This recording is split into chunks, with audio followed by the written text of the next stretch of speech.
Gravação iniciada. E vocês estão vendo a minha tela, gente? Sim. Então, beleza. Então, a aula de hoje, para fechar, é a aula de climatologia 5, né? Então, foram 2 semanas e um encontro de climatologia. E aí a gente fez todo um caminho, né? Passando sobre a atmosfera, os elementos climáticos, os fatores climáticos. E a gente vai chegar nas escalas climáticas e nos fenômenos climáticos.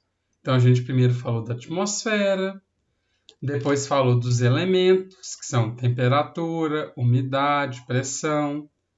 Depois a gente falou dos fatores, que são aquela série de fatores: ação antrópica, vegetação, relevo, continentalidade, maritimidade, massas de ar, correntes marítimas, altitude, latitude. A gente passou em uma por uma.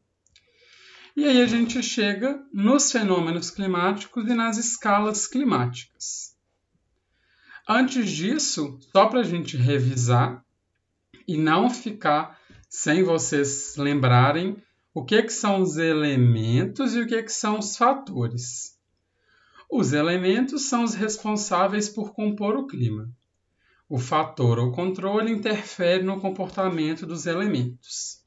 Tá, mas e aí, professor? O que você quer dizer com isso? Quero dizer o seguinte: os elementos, temperatura, pressão e umidade, se a gente não tivesse a Terra sofrendo pela ação dos fatores, todo o clima da Terra seria igual. Mas ele não é igual porque a gente tem os fatores que vão afetar cada um dos elementos e dar uma particularidade para esses elementos em cada localidade, desde um bairro ao outro até de um país ao outro. Então isso é muito fácil da gente perceber, por exemplo, no início das aulas de clima, vocês falando, uma aluna falou: nossa, aqui está frio, e a outra: nossa, aqui está muito quente. Então, só daí a gente percebe que no Brasil a gente já tem esses fatores afetando esses elementos.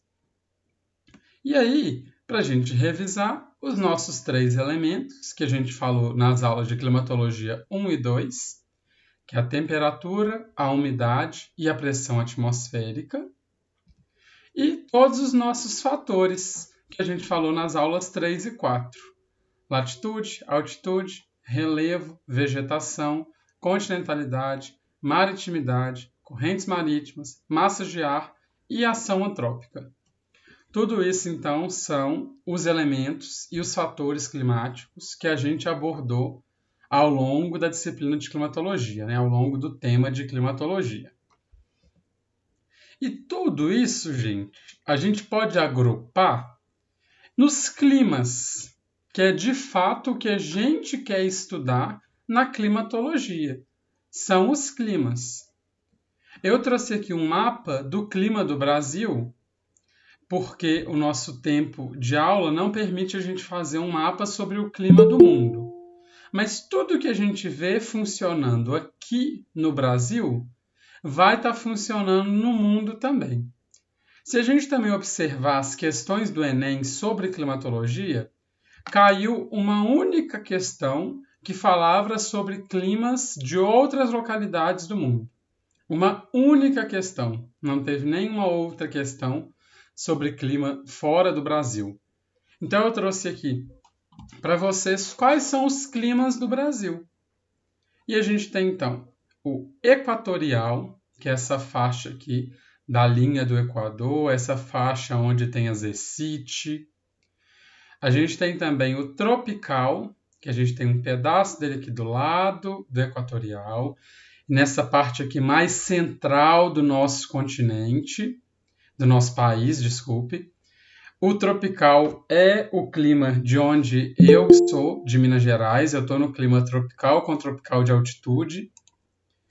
A gente também tem, além desse, tem o semiárido, que é aqui no agreste, no sertão nordestino. A gente tem uma faixa aqui do semiárido. Lembrando que ele é muito influenciado pelo Planalto da Borborema, que a gente viu que impede a nuvem de subir. A gente tem o tropical atlântico ou tropical úmido, que é todo o clima entre as linhas do trópico, que é afetado pelo Oceano Atlântico. A gente tem o tropical de altitude, ou seja, é um tropical com uma maior altura. E a gente tem o subtropical. E o que é mais legal disso? Se eu não me engano, nessa sala a gente tem pelo menos um morador de cada um desses climas aqui. Então, cada um experimenta uma diferenciação entre esses climas. Eu viajo de vez em quando, já tive a oportunidade, né? Eu conheço o tropical, porque é onde eu estou, o tropical de altitude, porque eu já fui em áreas mais altas. Belo Horizonte é considerado tropical de altitude. E já conheci o tropical atlântico, que eu já fui ali em praias no Rio e em São Paulo. Então eu conheço 3, né? Desses 6 climas eu conheço 3. E aí, gente, cada um vai ter uma particularidade que a gente vai ver a partir de agora. Como é que isso cai na prova, né? Nunca caiu na prova falando especificamente sobre clima trazendo um mapa. Como é que faria se trouxesse um mapa pensando nas questões do Enem? Eles dariam para vocês esse mapa com esses climas e eles poderiam dar assim uma descrição de cada um dos climas e aí mandar completar com coluna. Então, coluna 1, equatorial. Aí em frente vai ter uma descrição. Aí a gente vai ter que combinar para ver se essa combinação bate ou não, para a gente achar a sequência correta. Então nunca caiu, mas fica a dica sim. Sobre os climas a gente tem que entender bastante as características deles. E agora vamos para o tal do climograma, que eu trouxe para vocês lá na primeira aula, quando eu diferenciei tempo de clima. O que é o climograma, gente? Para a gente que é geógrafo, para a gente que trabalha com clima, ele é uma síntese num gráfico do que aquela área quer dizer para a gente. E por que é importante isso? Porque quando a gente está fazendo estudos de clima, não dá para eu ficar lendo um tanto de características e só ler. Não dá, o tempo é pouco. Então, o que a gente faz? A gente converte em gráficos tudo aquilo que estava escrito. E aí a gente consegue tirar as conclusões. Então, eu vou ensinar vocês a interpretar o climograma. Já foi questão do Enem, eu até coloquei elas para vocês, uma questão de climograma. E como é que isso funciona? O climograma ele é formado por 3 eixos. A gente tem aonde ele vai estar mostrando o milímetro. O milímetro diz a respeito da chuva, a quantidade de chuva em milímetros. Aqui, na parte de baixo, a gente tem os meses do ano. Então, a gente tem quanto de chuva tem em cada mês do ano. À direita, a gente tem a temperatura em graus Celsius. No Brasil, vai aparecer em graus Celsius. E essa linha que a gente tem aqui é a linha da temperatura. É o que vai importar para a gente ver a variação de temperatura do lugar. Então, como é que a gente lê um climograma? A primeira coisa é, se o climograma, gente, tiver o lugar mostrando, o Amazonas, de cara, já é equatorial. Eu acabei de mostrar isso aqui para vocês. Então, vocês já poderiam procurar uma questão que está falando sobre equatorial. Mas como é que a gente interpreta as outras etapas do climograma? O que está falando de milímetros, ele sempre vai estar falando da coluna de chuva, que é a quantidade de água acumulada. O que está à direita vai estar sempre falando da variação de temperatura, que dá para a gente ver através da variação da linha aqui, que a gente chama de termolinha, que é a linha da temperatura. Feito isso, a gente consegue interpretar o clima de qualquer lugar através do climograma. E o que é o climograma do equatorial, o nosso clima equatorial? ele é influenciado, gente, pela massa equatorial continental. Se a massa equatorial continental, se alguém quiser responder, ela é quente ou ela é fria?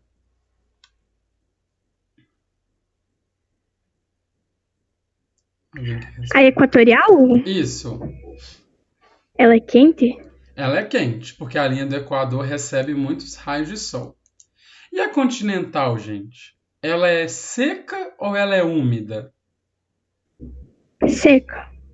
Ela é seca em todo caso ou ela pode ser úmida também? Ela é úmida. Ela é úmida em todo caso ou ela pode ser seca também?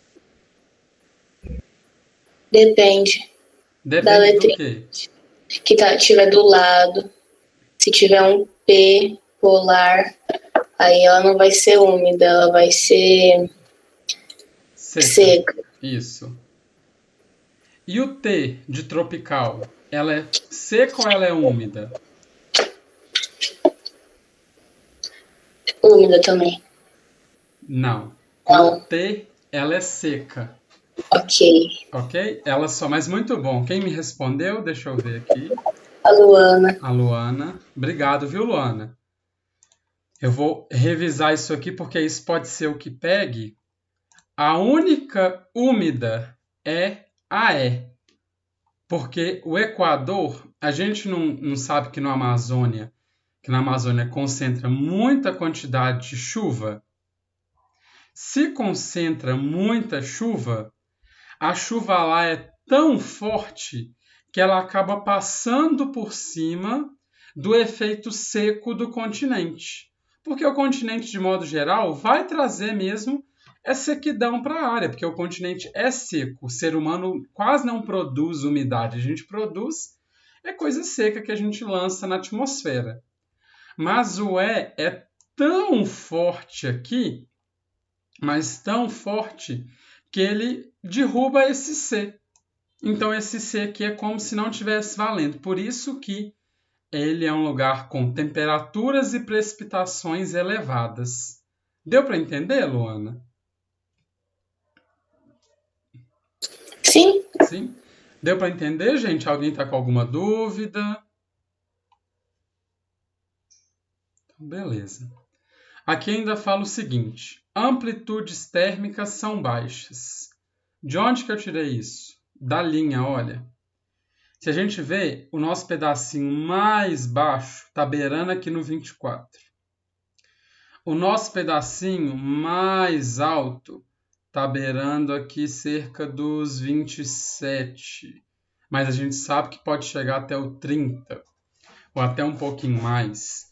Significa o seguinte, que lá não tem tantos extremos de temperatura, como, por exemplo, a gente experimenta aqui na região sudeste. No sudeste, gente, principalmente em São Paulo, tem dia que amanhece super frio, no meio do dia está super quente e no final do dia esfria de novo. O clima equatorial não tem essa característica de ter essa grande diferenciação ao longo do dia. Ele é bem estável a temperatura. Professor, desculpa te interromper. Falaram para repetir de novo. Explicar de novo.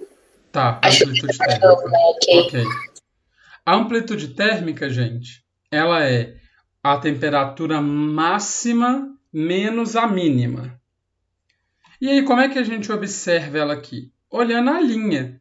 Se falar lá assim, a amplitude térmica do equatorial é baixa. Então, a gente vai ter que olhar a linha de cada um dos climas. Como é que a gente faz isso? Olha aqui. A linha mais alta, esse é o morrinho mais alto, ele está aqui, na faixa dos 26. A barriga mais baixa está aqui, na casa dos 24. Então, está mostrando uma amplitude térmica de 2 graus, que não é uma amplitude alta. Deu para entender agora a amplitude térmica? Deixa eu ver aqui. Pode explicar de novo, por favor? Dri, você conseguiu entender agora? Ok. E aí, não há meses de seca. Por quê? Porque lá atrai tanta umidade na ZCIT que a gente estudou, que lá não fica sem chuva. Olha aqui, apesar de ter momentos de menos chuva, olha aqui, a menor quantidade de chuva no mês lá é na faixa dos 150, gente. Isso é chuva demais, 150 milímetros. Muita água. E ela é no norte do país. Esse é o nosso clima equatorial. Deu para entender? Beleza. Qualquer dúvida me interrompa, por favor. Aí, a gente tem um extremo muito oposto dele. Olha o semiárido. Ele tem temperatura elevada e pouca precipitação. De onde eu tirei isso? A temperatura elevada e a pouca precipitação. Olha aqui se a gente começar pela temperatura. Olha o máximo, gente. Ele chega nos 30 graus nesse climograma. É a temperatura média de lá. E olha a precipitação baixinha. Tem mês que nem chove, olha. A mais alta não chega a 75 milímetros de chuva. Então, olha como dá um contraste grande.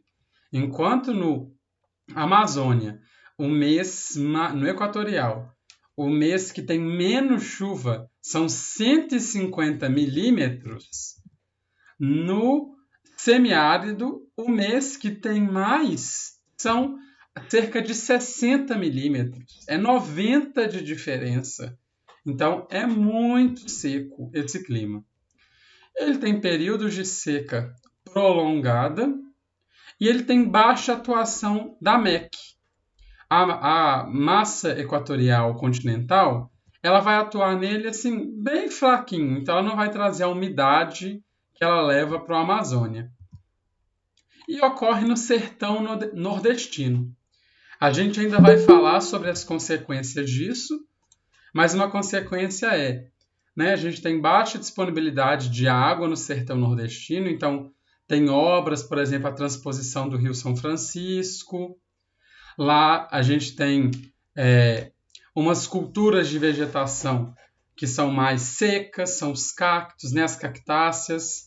Para quem aí assistiu Big Brother, o cacto, representante da Juliette, de quem assistiu, não sei quem assiste, o professor que gosta. Então, o cacto era um representante dela e ela sempre falava isso, O cacto é uma planta resistente, é uma planta que se adapta à diversidade. E é uma planta que não absorve, não precisa de muita água para sobreviver, ao contrário das outras águas, das outras plantas. Então, a gente termina o nosso semiárido.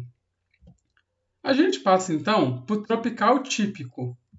Esse é o mais comum, ainda não sei porque a Maria não gosta dela. Maria, tamo junto, eu também não torcia para ela, não. Eu queria que o Gil ganhasse. Isso aí, professor! Isso! Alguém que pensa como eu! Vocês que lutem. Lutei mesmo, muito triste, viu? Assisti a final bem chateado.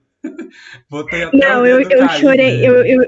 Eu chorei no final com a Juliette, mas eu torcia pro Gil, gente. Não, eu entendo, gente. A Juliette tem uma representação muito grande, ela é também sensacional. Mas assim, eu não queria o Gil lá. E o Fiuk tava de intruso mesmo, pelo amor de Deus. O que esse homem foi fazer lá? E alguém me diz o que a Camila foi fazer em segundo lugar, gente. Pelo amor de Deus. Eu gosto da Camila. Eu gosto dela. Eu não gostava do Fiuk mesmo ali. Eu achei... Gente, o Fiuk falando que é pobre, gente. Pelo amor de Deus. Ele é filho do Fábio Júnior. Eu ri demais quando ele falou isso. Pobre é o professor de vocês que está trabalhando até. Vocês aí que estão procurando. A gente que está correndo atrás de passar numa universidade. Gente, o Fiuk é pobre, gente. Me poupe. Nossa, eu fiquei muito revoltado com essa fala dele. Eu vendi minha guitarra. Ah, pelo amor de Deus. Mas voltando para o clima, gente, esse clima, o tropical típico, é o clima predominante no Brasil. E é o clima que assiste a pobreza que eu queria também. É o clima que predomina no Brasil. A gente pode até pensar como que o exterior, outros países enxergam a gente. Sempre que tem um filme estrangeiro, sempre mostra o Rio de Janeiro. O clima, mostra ali aquele clima de calor, o samba, o carnaval, como se a gente se resumisse só a isso. E isso tem muito a ver por conta do clima tropical. Por que eles acham isso da gente? O clima dos trópicos, gente, é um clima de mais calor. Então ele tem mais energia, ele dá mais energia para a gente. Então por isso que ele é o foco, geralmente, desses filmes. E é o foco das nossas músicas também, né? Aquela mora num país tropical, abençoado por Deus e bonito por natureza. Isso mesmo. Por que que é isso? Porque o clima tropical, ele possibilita o maior arranjo de vegetação que a gente tem, de vegetação, de animais. Nosso Brasil é lindo, gente. É lindo, lindo. Tem muita coisa para a gente explorar aí desse Brasil. E como é que é esse clima, né? Ele alterna entre estações secas e chuvosas. Então, diferente do equatorial, que é chuva o ano inteiro, e do semiárido, que é pouca chuva, no tropical típico, ou só tropical, eu coloquei o nome típico aqui porque pode ser que apareça na prova de vocês, a gente tem, olha, momentos de mais chuva e momentos de pouca chuva. Então, a gente tem estações secas e estações chuvosas. E aí, por quê? Né? Porque a gente tem, no verão, a atuação da massa equatorial continental. Então, ela trouxe umidade para a gente. Então, por isso que a gente vai ter mais chuva e maior temperatura. E são aquelas chuvas convectivas que eu ensinei para vocês, as chuvas de fim de tarde. Então, aquelas chuvas fortes nos fins das tardes do nosso verão aqui. No inverno, gente, a gente já tem a massa tropical atlântica, onde a gente tem uma maior estabilidade, então tem assim menos chuva, mas é estável, e a atlântica, ela deveria trazer umidade. Famosa chuva de verão, destrói tudo e vai embora 5 minutos depois. Essa mesmo, Luana. E a gente vai entender, quando a gente estiver falando sobre as cidades, por que tem toda essa destruição. Vocês vão ver como é que a nossa organização das cidades faz com que a gente seja sempre destruído por esse tipo de chuva. E no inverno, a gente tem a ação da tropical atlântica. A tropical atlântica, ela é uma massa que se ela é tropical, ela é quente, e se ela é atlântica, ela deveria ser úmida. Só que assim, é uma umidade bem relativa que a gente experimenta. Não é uma baixa umidade, igual tem ali no centro-oeste, mas também não é uma umidade tão alta, tanto que assim, pelo menos nos jornais aqui, no regional, né, o nosso MGTV aqui, fala alerta sobre a umidade do ar em Minas Gerais. Eu acredito que quem é do Sudeste e do Centro-Oeste deve ver isso também, né? SPTV, RJTV, por aí, onde mostram as questões de umidade que variam. A gente também tem que ela ocorre no centro do país, então ela é a dominante. Ela está entre os trópicos. E ela é a que mais cai na prova. Ela já caiu até na prova de português, se eu não me engano, usando a música, né? Moro num país tropical, abençoado por Deus. Então, eu vou colocar uma questãozinha dessa aí para vocês no Gênio Teste, para a gente ver como é que a gente interpreta a música com a geografia, que eles têm usado textinhos, algumas coisas assim. A gente vai agora, então, para outro clima. A gente vai para o clima tropical de altitude. O que é o tropical de altitude, gente? Ele é a mesma coisa que o tropical, só que ele é mais frio.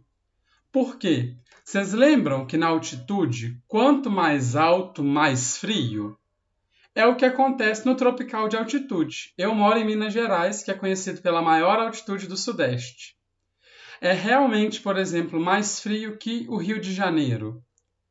Ou é um pouco mais frio que São Paulo, na questão assim. São Paulo experimenta temperaturas muito mais abaixo do que Minas Gerais. Só que São Paulo é feito de extremos. Eu duvido que um dia vai cair, questão assim, duvido não, mas eu acho muito difícil cair São Paulo na prova de climatologia, porque São Paulo, assim, Tudo que a gente estudou de fatores e elementos climáticos, parece que São Paulo tem vida própria. Cada um dos elementos vai afetar São Paulo de uma forma. Então, pra gente, São Paulo é uma bagunça, mas eu amo minha poluição. Pra gente da Bahia, que é acostumado com calor o tempo todo, quando chove e fica um pouco frio, já é um tormento.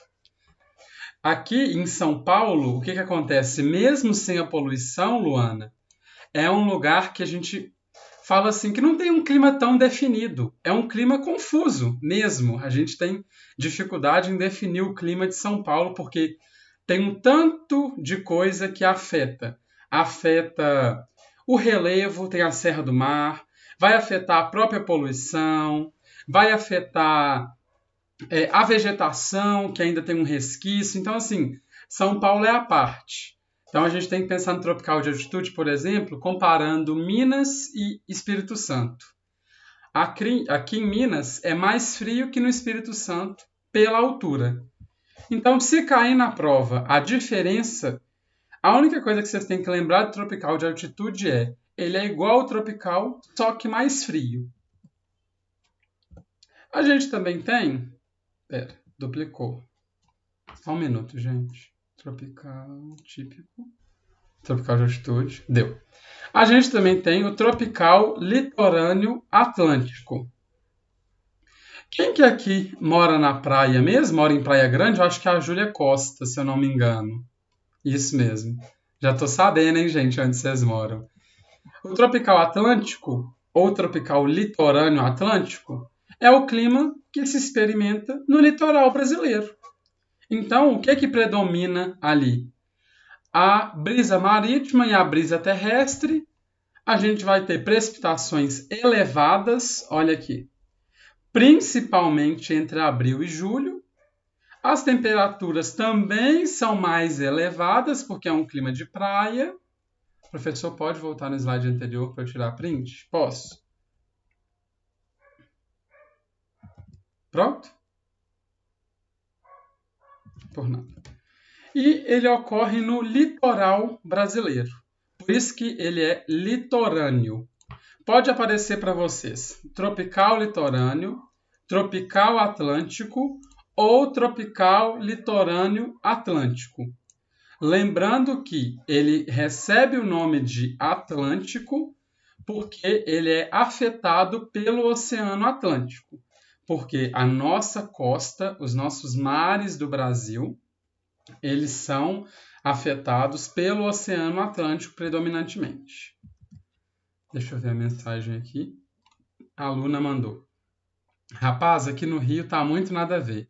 De manhã é sol, chove meio-dia, calor de morte, depois quase neva de tão frio. Isso também tem muito a ver, Luna, com a nossa ação antrópica, né? Como a gente foi só degradando, diminuindo as árvores, minerando as montanhas sem se preocupar com a forma delas, acaba que vai fervendo mesmo, vai aumentando esse efeito assim.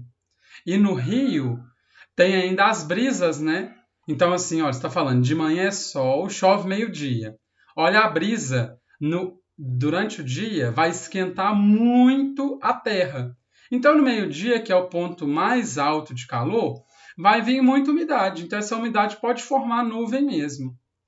E depois quase neva de tão frio. Pois é, porque aí o calor está saindo, né? O mar, o calor está indo em direção ao oceano. Então, deu para entender, gente, os climas até aqui? Alguém está com alguma dúvida? Então, beleza. Essa aula é gostosa demais de dar. A gente também tem o último climograma, é o subtropical. A Maria Odete, que é do sul, é a que experimenta esse clima. Eu trouxe para vocês é o único climograma diferente. Ele está em Fahrenheit também. Eu só mostrei o seguinte, porque vai que na prova de física algum professor aí inventa de colocar em Fahrenheit e você fica, nossa senhora, como é que interpreta? Do mesmo jeito que interpreta qualquer outro. A temperatura vai significar a mesma coisa. Então, o que o subtropical traz para a gente? Ele tem temperaturas mais amenas do que o resto do Brasil. Então, apesar da Maria Odete estar falando aqui, hoje está quente, claro que vai alcançar temperaturas quentes. Mas, de modo geral, é uma área menos quente do Brasil. Por quê? Porque nele atua a massa polar atlântica. Então, se é polar, ele vai ser seco e úmido. O meu tio está morando em Blumenau e eu até conversei com ele antes de montar a aula de hoje. E aí ele estava falando que tem dia que é frio aí, mas é uma umidade que ele parece que está suado o dia inteiro, a sensação que ele tem, pelo menos em Blumenau. É uma de suor mesmo no dia que está mais frio. Então a gente experimenta Ô, professor. isso. Oi. Desculpe interromper, mas onde é que fica Blumenau mesmo? Blumenau fica fica no sul, né? A gente tem Paraná, Santa Catarina e Rio Grande do Sul. Blumenau fica em Santa Catarina. Sim.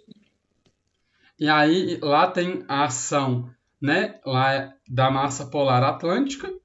Então é mais frio e tem uma umidade. E lá tem precipitações elevadas. Por quê, né? Essa massa polar e o Rio Grande do Sul, o sul de modo geral, ele está muito circulado por água. Então vai tendo essas precipitações. Como a gente pode ver aqui, olha. Olha as barras de precipitação e a barra de temperatura. Então, gente, sobre os climas do Brasil, a gente encerra aqui. Qual o clima predominante do Mato Grosso? Tropical típico, Dri. É o mesmo clima que predomina na região sudeste. Só que a diferença é que lá é mais seco porque lá tem maior ação do continente. Enquanto no sudeste a gente tem um pouquinho mais de ação do mar. Alguém tem mais alguma dúvida? Cara, minha amiga disse que é calor horrendo ou frio assustador. Pior que nem gosto de ouvir Blumenau. Me lembro o caso de um garoto de 12 anos que aconteceu por lá, traumatizado.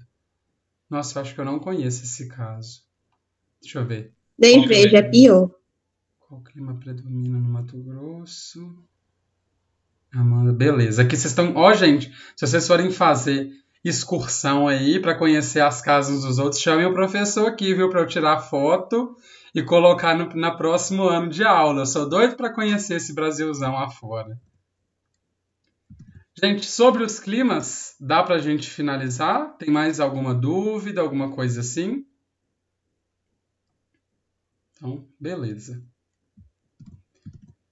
Já morei em Mato Grosso, procurando um lugar tão seco quente igual lá durante o mês de setembro. É porque lá o mês de setembro vai estar antecedendo a primavera, né? A gente tem o inverno e aí vai ter muito seco para a primavera chegar e trazer um pouco mais de chuva. Então, a gente tem, agora, o El Niño e a Lanína. É um último tema que a gente vai ver, o penúltimo tema de climatologia.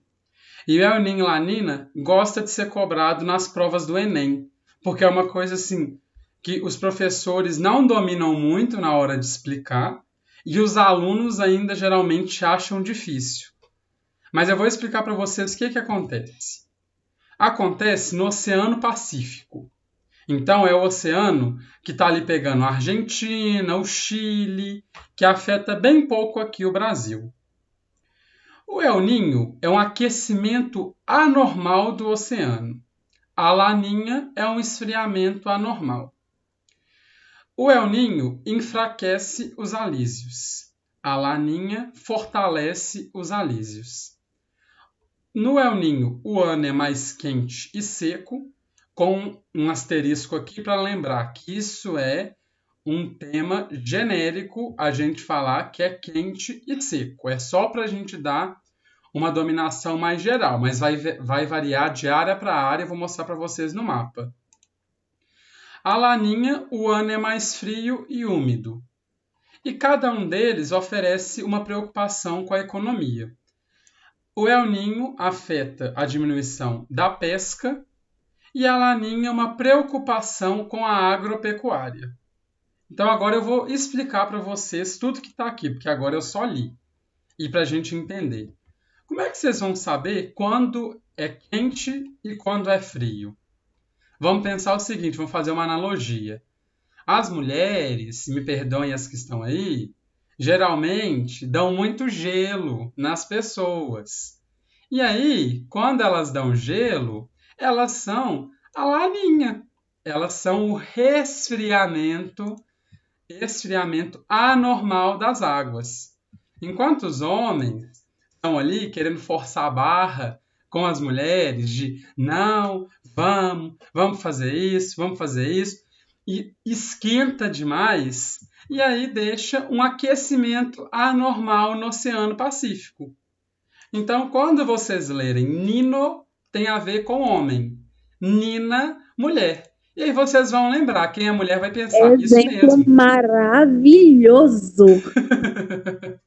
Tá vendo? O negócio é responder em 10 dias úteis e tá tranquilo, pô. Vocês estão vendo, gente? É assim, ó, pensa, a Lanina é a Frozen, né? São vocês que às vezes dão uma congelada ali. O El Niño tá ali, correndo atrás daquilo. Então, sabendo a diferença de um para o outro, já tem metade da questão pronta. Porque a maioria das questões troca o El Niño pela Lanina. E como ninguém sabe, a pessoa geralmente esquece, elas perdem essa questão. E aí tem um terceiro, que ele não aparece em prova, mas se aparecer, eu amo o professor, obrigado, gente. Se aparecer, é o La Mama, que é a mãe. Então significa o seguinte, a mãe está ali conciliando o quente e o frio. Então ela está ali falando com a filha, filha, seja menos fria. E com o filho, tenha noção, seja menos caloroso, fique menos correndo atrás. Então a gente tem o fenômeno quando está estável, que a gente dá o nome de La Mama. A La Mama, Dri, é o momento de calmaria. Vou colocar ela aqui, eu não pus no slide, porque ela nunca caiu na prova. Calmaria. Não é El Niño. Professor, nunca diga nunca, para tudo ter uma primeira vez. Exatamente, por isso que eu não quis deixar de falar ela. Primeira vez seja a nossa vez, né, de fazer o Enem. Exatamente, por isso que eu quis falar ela, porque se cair vocês falarem assim, o professor João nunca falou isso. Eu falei. A La Mama é quando não é nem El Niño, nem La Nina. E a gente dá o nome de La Mama, que é a mamãe, né? Porque como é um fenômeno que foi tido primeiro nos nossos países aqui da América do Sul, de língua espanhola, tudo é colocado em espanhol. Por isso que é El Niño, La Niña e La Mama. Deu para entender, gente, a diferença entre os três? Sim. Então, beleza. Sim. Aí a gente tem, então, aqui, enfraquecimento dos alísios. Por quê? Se aquece muito, a umidade que os ventos alísios carrega vai sendo desprendida, vai sendo mandada embora. Se essa umidade vai sendo mandada embora, a gente tem um ano mais quente e seco. Por quê? Tirou a umidade, diminuiu a chuva, aumentou a sequidão. O que é alísio mesmo? O alísio é aquele vento que vai encontrar lá na linha do Equador, aquele vento cheio de umidade, que vai lá para a linha do Equador. Eu não gosto muito de geografia, mas estou me encantando. Não, obrigado, Sara. Fico feliz em ler isso. E aí a gente tem uma diminuição da pesca. Por que isso acontece? Essa pesca diminui ali nos nossos países vizinhos, né? No Peru, no Chile. Por que isso acontece? Porque aumenta tanto a temperatura do oceano que os nutrientes que estão ali no oceano soltos, eles começam a evaporar junto com a água do oceano. Se não tem nutriente, os peixes começam a ir embora dali. Porque o peixe é igual a gente, né, gente? Come o dia inteiro. Se não tem comida, a gente não sai e procura comida. Só que eles não têm supermercado, né? Eles têm que migrar para uma área que vai ter nutriente. Então, por isso que tem diminuição na pesca. E o contrário vai ser a laninha, né? É a mesma coisa, Oceano Pacífico. Aqui a gente tem um esfriamento anormal. E eu falo anormal, gente, porque a gente estuda isso há muitos anos e nunca entendeu-se por que o oceano esquenta e por que ele fria. Não tem uma resposta concreta de por que isso acontece. A resposta que eu posso dar para vocês é porque o planeta quis. Tipo assim, O planeta simplesmente, aleatoriamente, faz isso. E a gente tem o fortalecimento dos alísios, porque se diminui a evaporação, esses ventos vão passar carregando mais umidade. Se ele carrega mais umidade, é um ano mais frio e mais úmido, de modo geral. E tem uma preocupação com a agropecuária. Por quê? E isso aí a gente vai estudar também na aula de agropecuária. A vegetação precisa de água para sobreviver. Mas água em excesso afoga a vegetação, ela mata a vegetação. Alísio é o que, gente? É o vento com umidade que vai até o Equador. É o vento que vai do trópico para o Equador. E aí, a agropecuária, ela tem que se preocupar com isso, porque ela tem que dosar a quantidade de água que vai receber naquela área. Deu para entender, pessoal, a diferença do El Niño para a La Nina? Deu? Beleza. Sim. Então, ó, questão de prova mesmo. Ela está no formulário de hoje, uma questão. E aí é uma questão que se cair e se falar, o ano não é El Niño nem La Nina. O ano é de quê? E perguntar, La Mama, é a mãe que está ali resolvendo, conciliando o calor com o frio.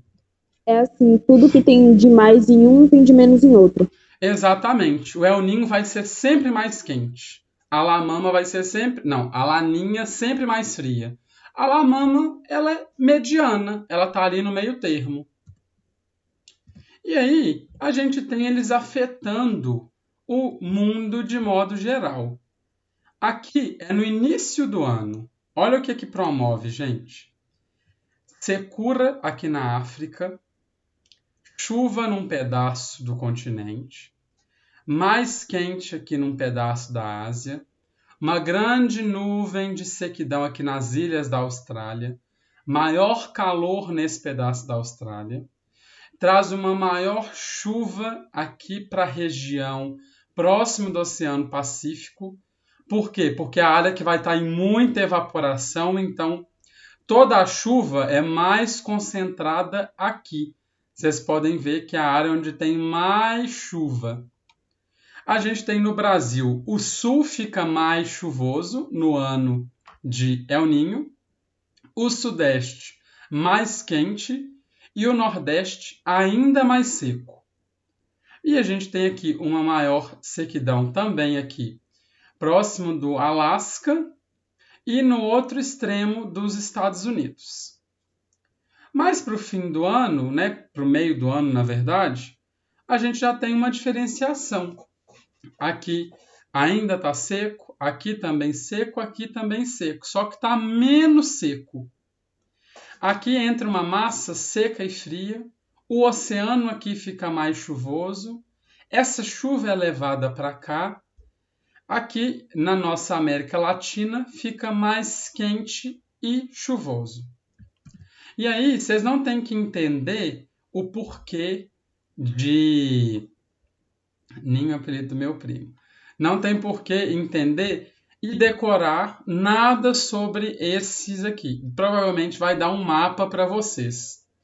O que eu peço para vocês terem mais cuidado quando for estudar é prestem atenção só em como vai afetar o Brasil. Porque o Enem ele é praticamente uma questão... questões que vão falar sobre o Brasil. Então, dá uma olhadinha mais no Brasil. Professor, o clima que interfere para ter aquelas altas de furacão nos Estados Unidos? Sim. Nos Estados Unidos, Luana, é uma área que tem muito continente. A América do Norte tem muita terra. Olha aqui que a gente consegue ver. Aonde tem muita terra, a gente vê mais extremos. E uma dessas formações de extremos são os furacões e também porque lá tem uma infrequência mais forte no mar. Por exemplo, o Triângulo das Bermudas, que a gente sabe que é uma área de grande instabilidade. Pedro Lázaro. Esses eventos possuem alguma periodicidade definida? Não, Pedro, é totalmente aleatório. Sabe como é que a gente sabe que é um El Niño? Na hora que o El Niño começa a acontecer. Aí os climatólogos e os meteorologistas coletam os dados, veem o aquecimento do oceano e aí mandam no jornal. Gente, esse ano é um ano de El Niño. Não tem nenhuma explicação, não tem duração, não tem explicação. Ele simplesmente aparece e sai na hora que ele quer. Realmente, eu também acho muito estranho. E eu quero muito estar vivo, é outra coisa que eu quero estar vivo para ver. Algum dia cheguem na conclusão de como é que esse fenômeno de fato acontece. E aí a gente também tem a Laninha. Espera aí, aqui é o El Niño ainda. Deixa eu trocar de slide. Trocou. A Laninha. A Laninha vai trazer mais chuva geralmente. Olha, aonde estava o seco aqui em cima, a Laninha trouxe chuva. Aonde era seco e frio aqui era chuvoso e quente. Então, o que dá para a gente ver? É como se um fosse o inverso do outro. E o Brasil experimenta também essas inversões. Olha, aqui é mais frio no ano de Laninha no Sudeste. É um ano que para o Nordeste, para a secura do Nordeste, é muito positivo, porque traz chuva. Olha a chuva aqui. E aí a gente tem uma secura lá no Sudeste também, mas lá para o meio do ano. E aí então a gente fecha o El Niño e a Laninha. Deu para entender, gente, a diferença de um para o outro? Então, beleza. Observem depois esse mapa com mais cuidado, viu? Só para lembrar mesmo de como é que vai afetar no Brasil especificamente, que é o que mais importa para a gente. É igual eu falei, né? A Adri falou, pode ser que no nosso ano, e a Luana também, caia, igual falaram da La Mama. Então, assim, pode ser que vai falar do El Niño afetando lá na Austrália. Só que a chance é menor. Então, assim, deem uma observada no mapa para entender. E aí, se for o caso, vocês mandem dúvida lá no mural que eu tiro essas dúvidas que vocês tiverem. Então, a gente finaliza aqui a Laninha. E a gente, para fechar a climatologia, a gente chega no que eu estou falando desde a primeira aula. As escalas climatológicas. E as escalas climatológicas, a gente vai ter um material complementar junto com o de frentes, que eu estou devendo para vocês. Então, o que são as escalas climatológicas? Nunca caiu na prova, mas vai que caia. E elas são o seguinte. Elas que determinam aonde cada efeito climático, cada fenômeno climático vai atuar. Então, a gente tem a micro, a meso e a macro. A micro é local. Um exemplo, a micro é o meu bairro. A meso é regional. Vamos falar, então, do Sudeste. A macro é global. Vamos falar, então, do planeta inteiro. Então, o que isso é importante para a gente? O material que eu preparei para vocês sobre isso vai situar a maioria do que a gente tratou sobre climatologia dentro dessas escalas climáticas. Então, a gente vai ver o que é de micro, o que é de meso e o que é de macro. E aí, só para a gente dar uma adiantadinha, a gente pode pensar o seguinte. Micro, aquela chuva de fim de tarde. Meso, a chuva ali do Planalto da Borborema. Macro, o El Niño e a Laninha, as correntes climáticas, as massas de ar. Deu para entender, gente? Porque o meso e o macro são ambos 10 quilômetros. Não deveria ser maior o macro? Então, o meso e o macro, Luana, eles são 10 quilômetros na vertical da atmosfera. Na horizontal, se a gente pegar o mundo e colocar ele num plano, o meso e o macro têm a diferença de um para o outro. Aí, isso no material complementar vai estar explicando essa diferença que eles têm. Mas a diferença é a seguinte. Quando eu estou falando de extensão vertical, eu estou falando do tanto que está distanciando da superfície até a atmosfera. Quando eu falo de extensão horizontal, eu estou falando no nosso planeta. Então, por isso que tem diferença de um para o outro. E aí, isso aí vai também estar bem certinho no material complementar. Mas deu para entender, Luana, a diferença de um para o outro? Sim, obrigado. Gente, vocês têm biologia agora, né? Com outra professora. Boa aula para vocês e muito obrigado por quem ficou aqui até agora. Qualquer dúvida, me mandem no mural. Um abraço, gente. Eu que agradeço. Vamos lá para biologia. Por nada, beijos. Tchau, obrigado. Por nada. Tchauzinho. Boa aula de biologia. Tchau, Giovana. Tchau, professor. Tchau, Maria. Fica com Deus.